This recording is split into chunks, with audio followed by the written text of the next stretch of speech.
Cleaning the River Thames with Robot Sharks. For thousands of years, humans have lived along the River Thames in England.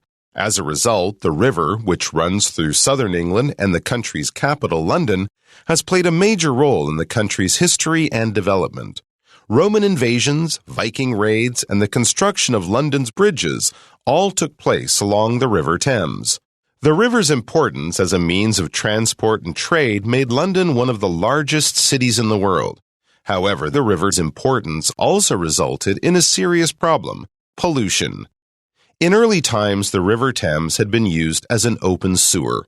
Human, animal, and industrial waste were all thrown into the river. As London grew, the problem only became worse.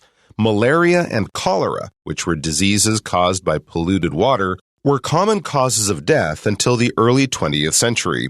Efforts to clean the river began in the 1850s, but pollution remains a problem even to this day. A number of different solutions have been used to maintain and clean the river. With these constant efforts, new technologies, and increased public awareness, there may be a day when the River Thames's waters are once again clean and its natural beauty is restored.